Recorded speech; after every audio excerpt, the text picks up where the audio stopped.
છોટાઉદેપુર જિલ્લાના એક શખ્સને આયુર્વેદિક દવા અને સારવારના બહાને ₹8,12,000નો ચૂનો ચોપડનાર ઠગબાજો સામે નોંધાઈ ફરિયાદ। ફરિયાદીને વિશ્વાસમાં લઈ દુખાવા તેમજ ડાયાબિટીસની દવા આપવાના બહાને ગેરમાર્ગે દોરી તેમના નગ્ન હાલતમાં ફોટા પાડી ફરિયાદી સાથે છેતરપિંડી કરી હતી।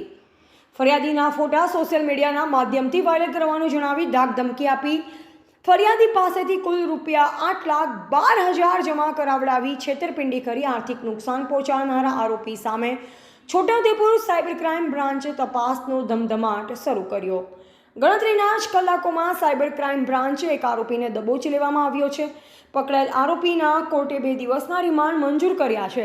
બીજા 2 આરોપીને પકડવાના ચક્ર ગતિમાન કર્યા। બોડેલી તાલુકાના એક ફરિયાદી એવી ફરિયાદ કરેલ કે અમારી સાથે છેતરપિંડી કરી અને અમારી પાસેથી 8.5 લાખ રૂપિયા 8,35,000 જેવી રકમ છે એ આરોપીઓએ પડાવી લીધેલ છે। એ બાબતે ફરિયાદ દાખલ કરી અને એમાં તપાસ કરતા આગળ એવું જાણવા મળેલ કે આ જે તે આરોપીઓએ એક કાવતરું ઘડી અને આ બોડેલીના વ્યક્તિ સાથે એનો નગ્ન વિડીયો ઉતારી અને ત્યારબાદ એની પાસેથી બળજબરીથી એને વિડીયો પોતાના ફોનમાં મોકલી આપી અને બળજબરીથી તેની સાથે 8.5 રૂપિયા પડાવી લીધેલ છે।